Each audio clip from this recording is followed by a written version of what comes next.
안녕하십니까? 바른 말씀과 또한 그 말씀의 오용에 대한 부분을 다루고 있습니다.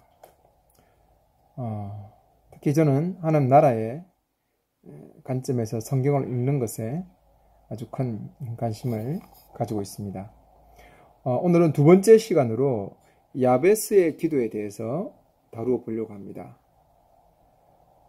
야베스의 기도라는 책은 한국의 목회자들과 특별히 신자들에게 아주 큰 호응을 얻었던 책이고 넓게 읽혀지고 베스트셀러가 되었던 그런 책입니다.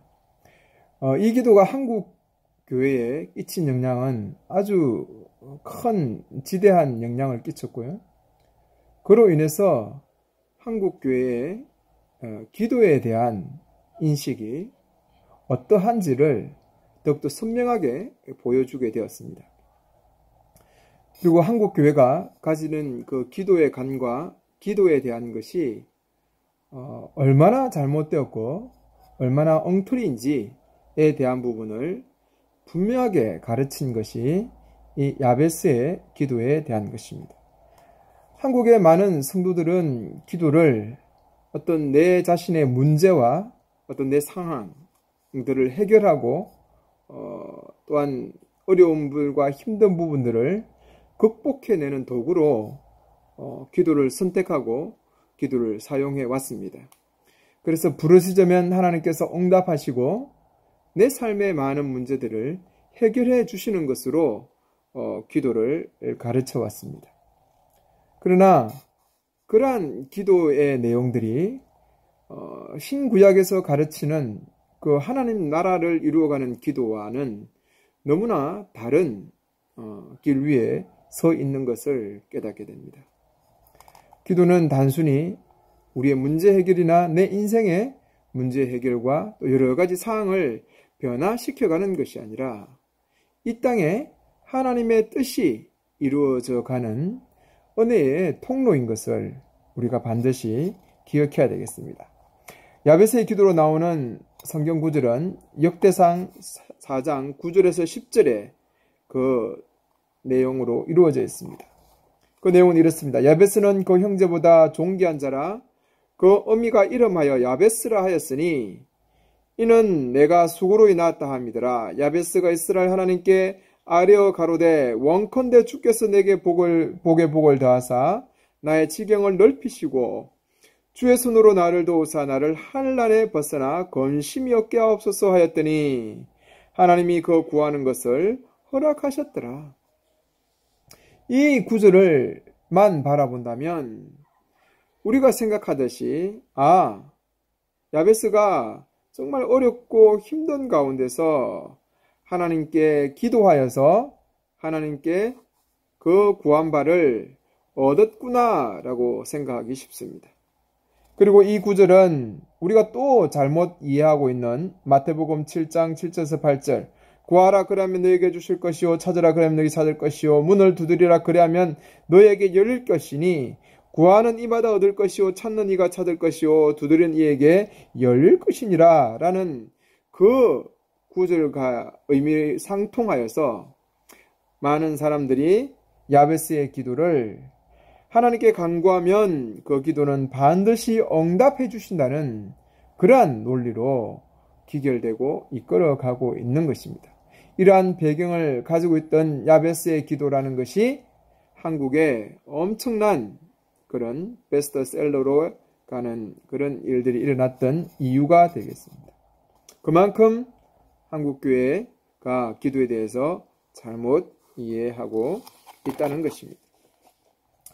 예수님을 따르는 제자들이 기도해야 될 것은 먼저 그 나라와 그 의를 구하는 것입니다.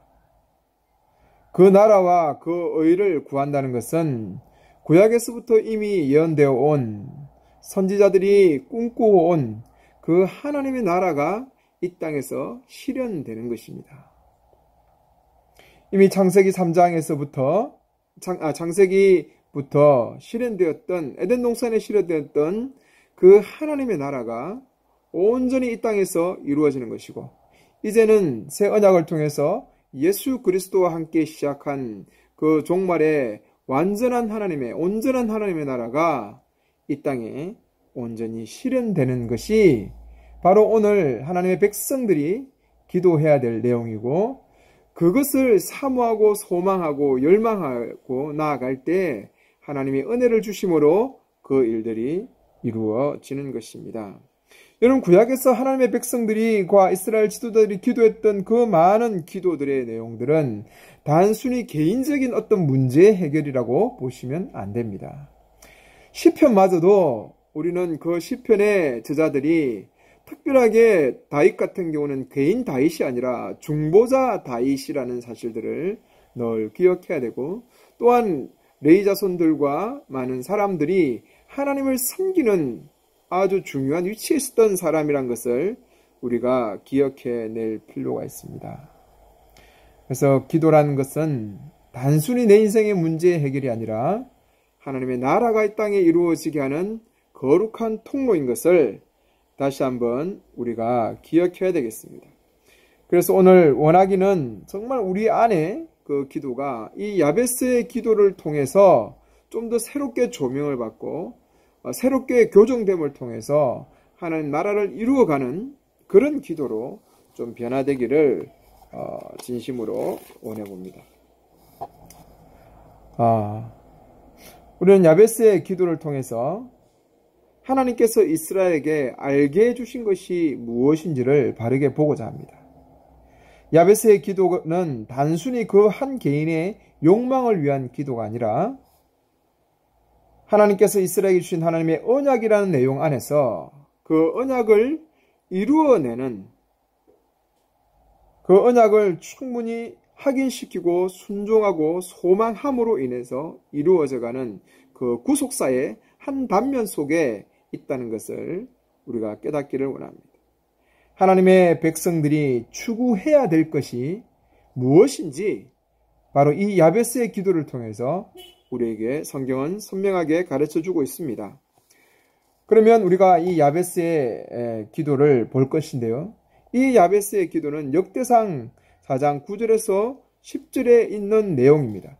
특별히 역대기는 이스라엘 백성, 특히 유대인들의 그 전통에 대한 부분을 다루고 있습니다. 그들이 포로로 돌아온 후에 그런 하나님의 백성으로서의 정통적인 하나님의 백성으로서 하나님의 나라를 이루어가는 그 사람들의 정통성을 찾기 위한 부분에서 역대기를 기록하고 있습니다. 그래서 역대기의 그 내용들은 대부분 북이스라엘은 사라지고 남유다만 남아있는 이유가 바로 그런 이유에 있습니다. 그러면서 역대기는 아담까지 올라가면서 그 족보를 기록하고 있습니다. 그것은 바로 하나님의 백성에 대한 그 정통성, 정체성을 찾고자 하는 그들의 소망이 담겨 있습니다. 그래서 이 족보가 언급되는 중에 역대상 4장 9절에서 10절에 야베스라는 사람이 나오고, 그 야벳이 여러 형제 중에서 가장 존귀한 자였고 그 어머니가 그를 낳을 때 많은 상고를 겪어서 수고를 낳았다라는 뜻으로 야베스라라고 그렇게 이야기하고, 이 야베스가 이스라엘 하나님께 기도를 해서 내게 복의 복을 더하사 지경을 넓히시고 주의 손으로 나를 도우사 나를 환난에서 벗어나 권심이 얻게 하옵소서라고 기도했고, 그 기도가 응답되었다라고 그렇게 이야기해 주고 있습니다. 그래서 우리가 이 본문을 대한다면 그런 역대기의 정통성을 찾아가는 부분과 그리고 이 하나님의 백성의 그 정체성을 이야기하는 부분에서 이 본문이 연결되어 있다는 사실들을 반드시 기억해야 됩니다. 그러면 야베스가 왜 이런 기도를 하였으며 또한 하나님은 그의 기도를 들어주셨을까? 이를 이해하기 위해서는 야베스가 처한 당시에 이스라엘 상황이 어떤 상황인지를 분명하게 알아야 되겠습니다. 야베스라는 인물은 역대상 4장 1절에서 2절에 유다 자손들과 그의 가족들의 족보가 언급되면서 나오고 있습니다. 유다 자손들은 다음과 같이 대대로 그 자손을 이어갔습니다. 베레스, 헤스론, 갈미, 훌, 소발의 5사람의 이름과 소발의 아들 르아야와 르아야의 아들 야핫과 그리고 야핫의 아들인 아후메와 라핫입니다. 이들은 소라 사람의 족속인데요. 그러니까 이들에게서 소라 지역에 사는 족속들이 퍼져 나간 것입니다. 이들 중에서 베레스만 유다의 아들이었으며 나머지 손자들이거나 그의 대대로 이어지는 자손들입니다. 유다에게는 2 아들이 있었는데 베레스와 세라입니다.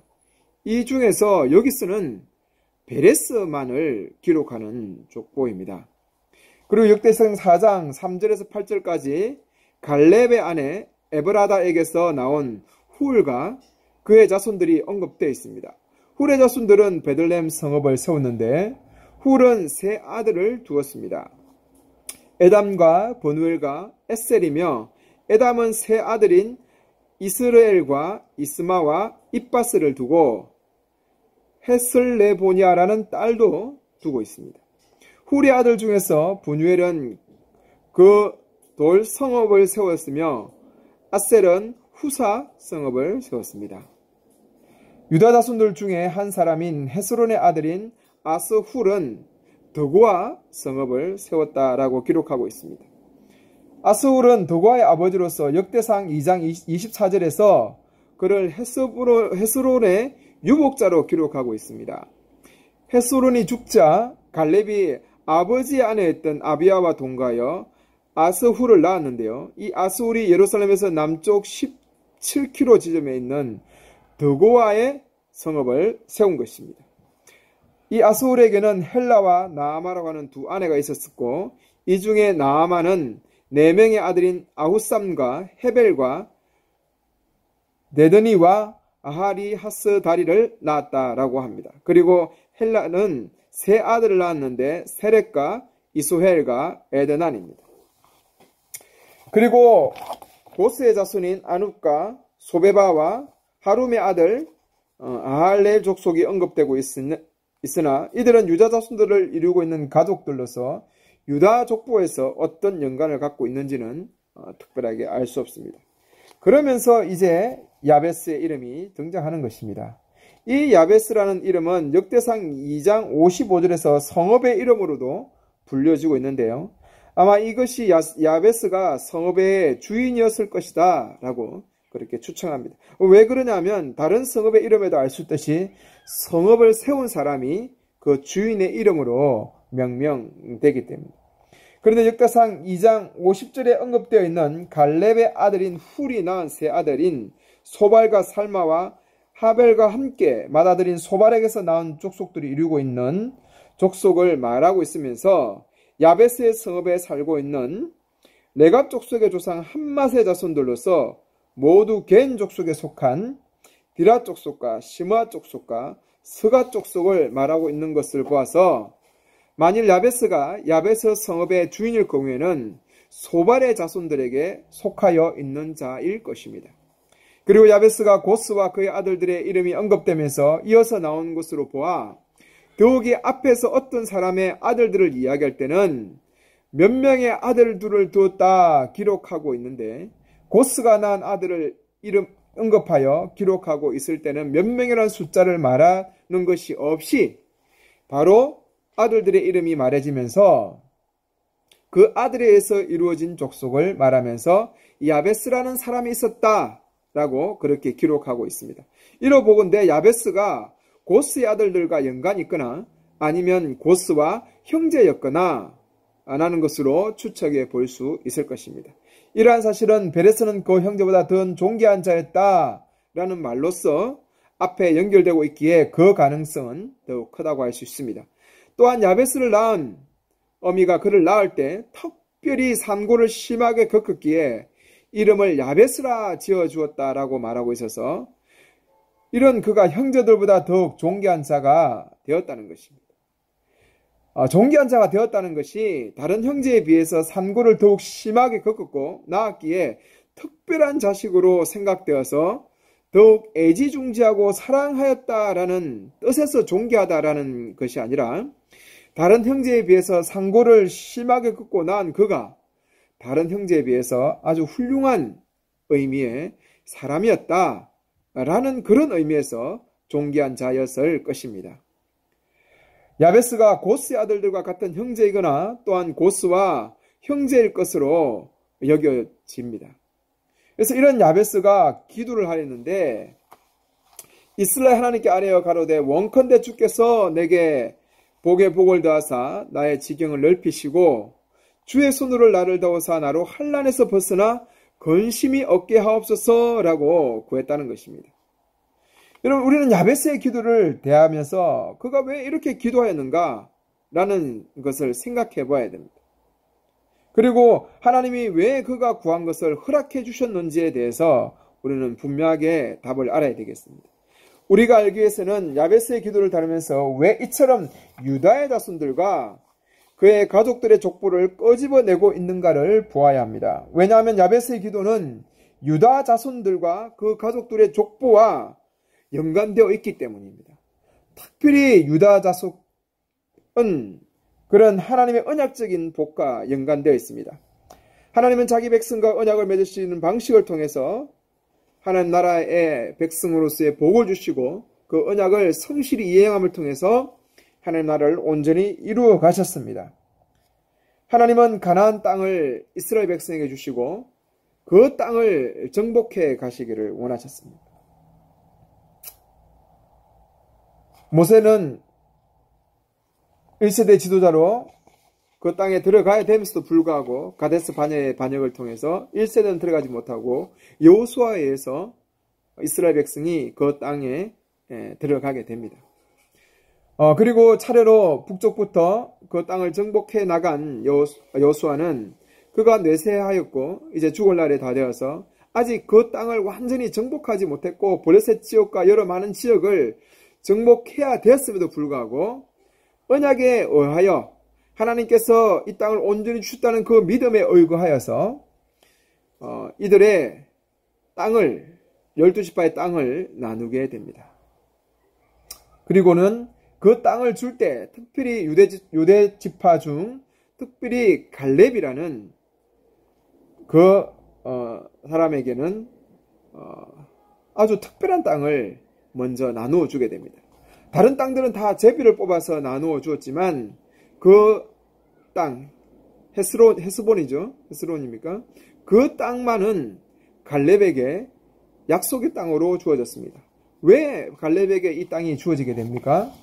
그 땅은 바로 가데스 바냐에서 여호수아와 갈렙은 하나님께서 그 땅을 주셨다라는 확신과 믿음을 가지고 그 땅을 얻자라고 말했지만 10명의 그 자손들은 그 10명의 정탐꾼들은 그 헤스론 안악자손이 있는 거대한 안악자손과 성이 있는 그 땅을 바라보면서 우리가 결코 정복할 수 없으며 우리는 메뚜기와 같은 존재다라는 선언을 통해서 하나님 앞에서 불순종하고 그 땅을 얻지 못했던 것을 기억하고 있는 것입니다.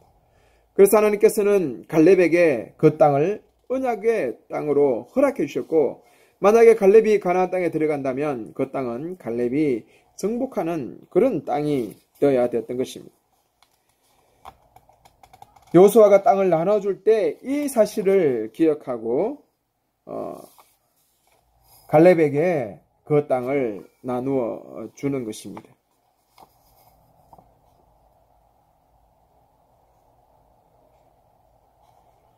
갈렙이 그 기업으로 그 분배받아 차지한 땅은 헤브론이고 아직 이 땅은 완전히 정복된 상태가 아니었습니다.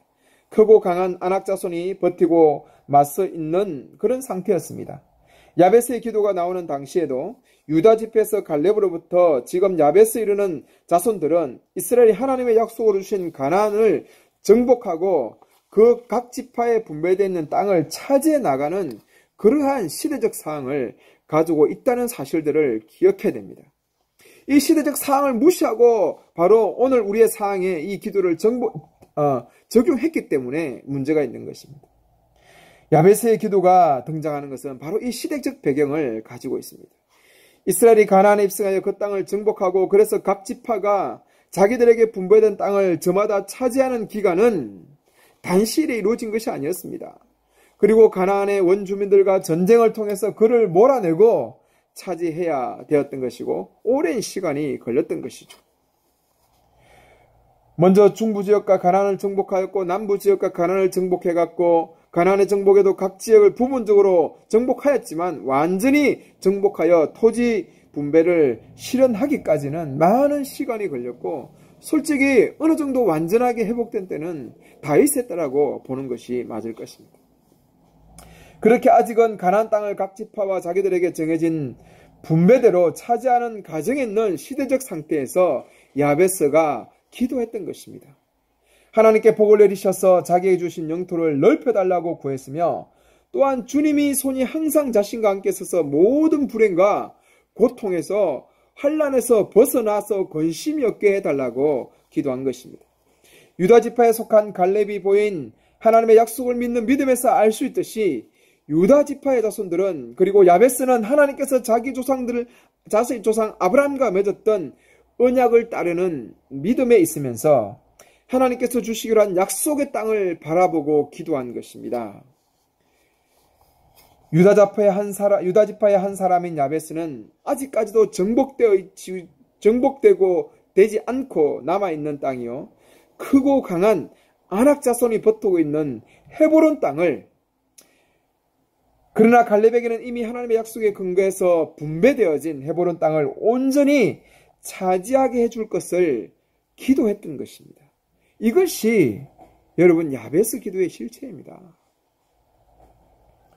하나님의 나라가 온전하게 이루어지는 것. 하나님의 약속이 이 땅에 언약이 실현되는 것. 그것을 위해서 야베스가 기도했던 것입니다.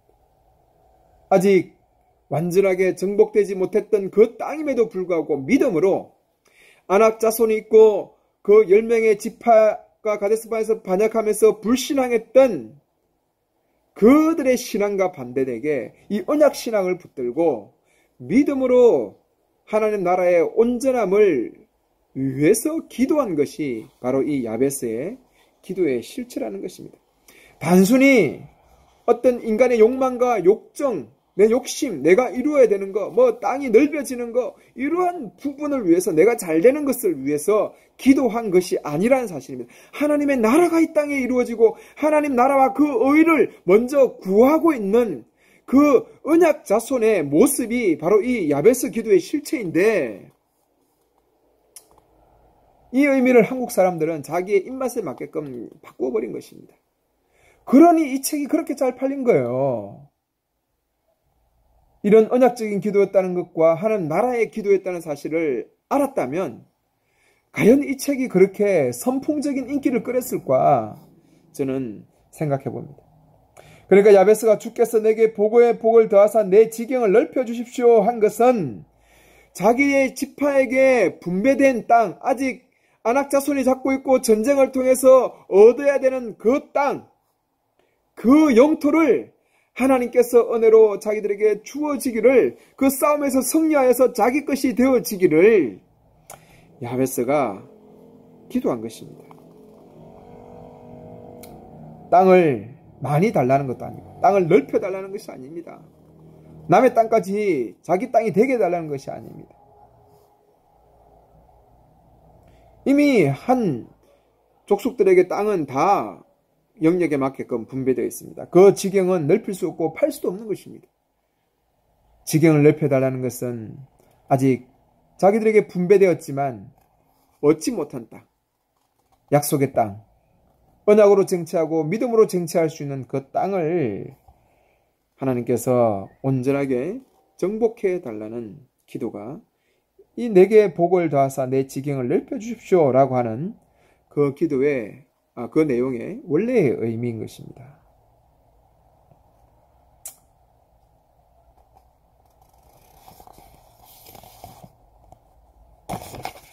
따라서 야베스가 내게 복을 더하사 나의 지경을 넓히십시오 라고 말한 것은 이스라엘이 하나님의 언약의 말씀을 믿고 이를 순종해가는 과정에 나타난 것으로서 유다 지파에게 분배되어진 기업의 땅이나 아직 온전히 차지하지 못한 땅에 대해서 하나님의 약속을 갈렙이 그랬던 것처럼 자신도 의지하여서 믿음으로써 그것을 바라보고 그 믿음의 표현의 내용이 바로 이 야베스의 기도였던 것입니다.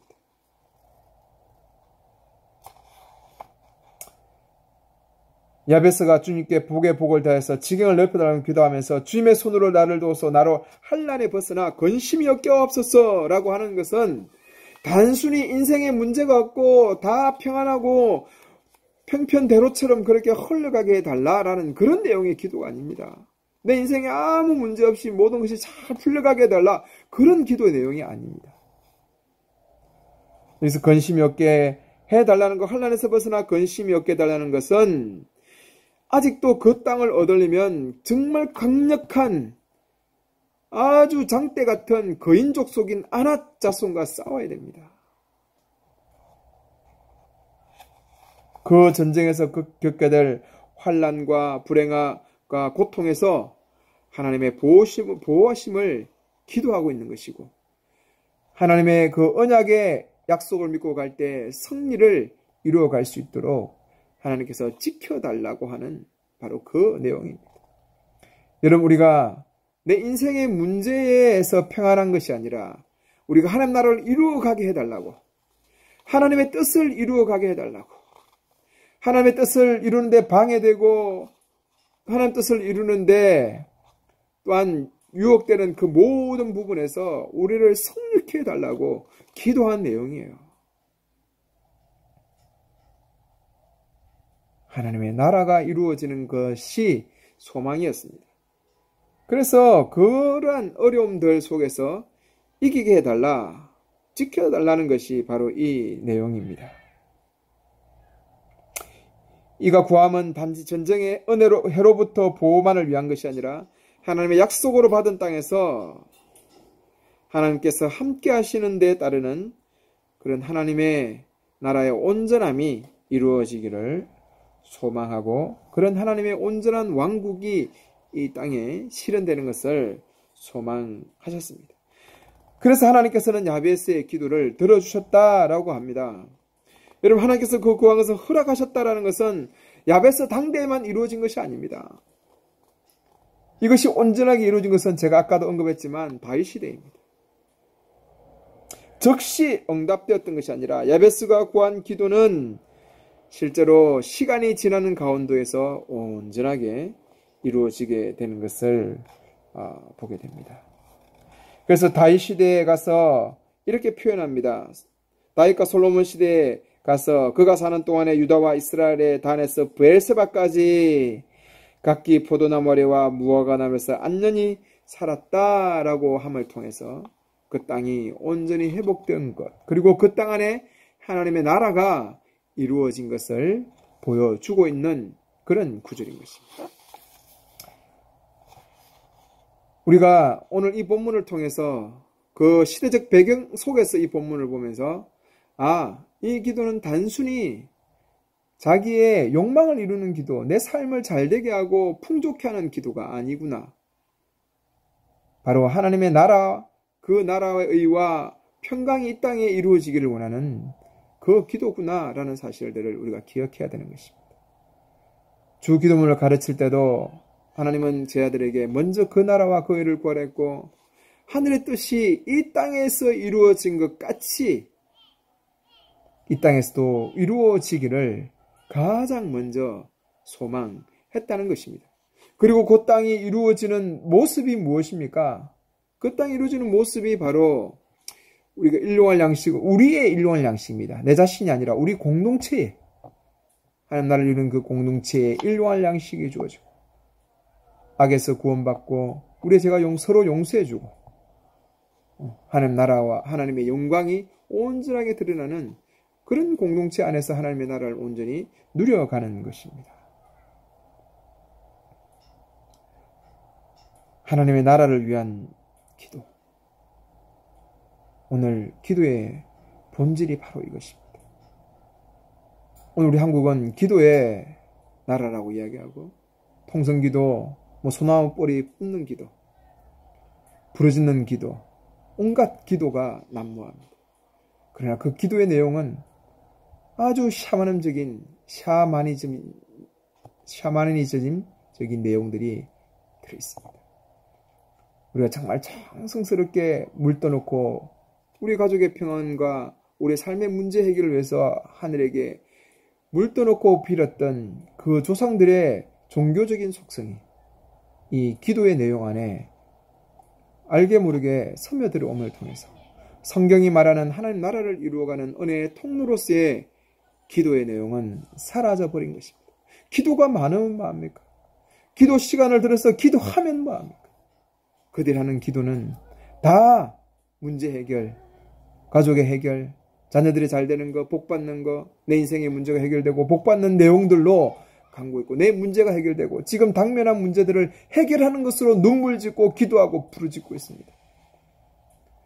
하나님 나라가 이루어지고 이 땅에 하나님 나라의 의와 그 나라가 온전하게 이루어지는 것을 통해서 울며 기도하는 사람이 몇이나 될까요? 오늘 땅에 하나님 나라가 이루어지지 않은 것에 대해서 슬퍼하며 하나님 나라를 위해서 몸부림치는 사람이 몇 명일까요? 오늘 야베스의 기도는 우리에게 하나님 백성으로서 마땅히 해야 될 기도가 무엇인지, 그리고 하나님 백성이 추구해야 될 내용이 무엇인지를 우리에게 분명하게 이야기해 주고 있는 것입니다.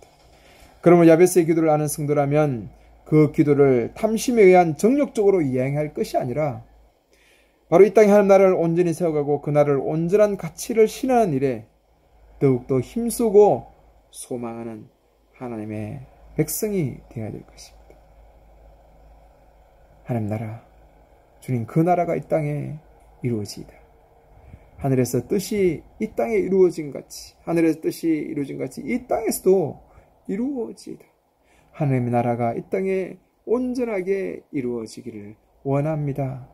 라는 그 기도가 밤마다 새벽마다 우리 속에서 이루어져 가고 이 땅에 그 나라가 의와 평강이 흐르지 않는 것에 대해서 안타까워하면서 의와 평강을 이루는 그런 하나님 나라를 보여주는 교회의 공동체로서의 그런 놀라운 은혜를 소망하고 사모하며 그 공동체를 향한 바른 헌신을 통해서 하나님 나라를 이루어가는 그런 우리 성도님들이 되었으면 정말 좋겠습니다. 오늘 이 야베스의 기도의 오용과 바른 말씀을 통해서 여러분 좀 성경을 바라보는 눈들을 좀 더 제대로 하게 되었으면 좋겠고, 우리의 개인적인 어떤 개인 신앙과 어떤 자기의 욕망과 신앙을 짬뽕시켜서 그것이 복음인 것처럼 오늘 가르치고 설교되고 있는 그 수많은 왜곡된 복음에서 교회와 또한 우리 성도님들이 회복되고 변화되었으면 진심으로 바랍니다. 감사합니다.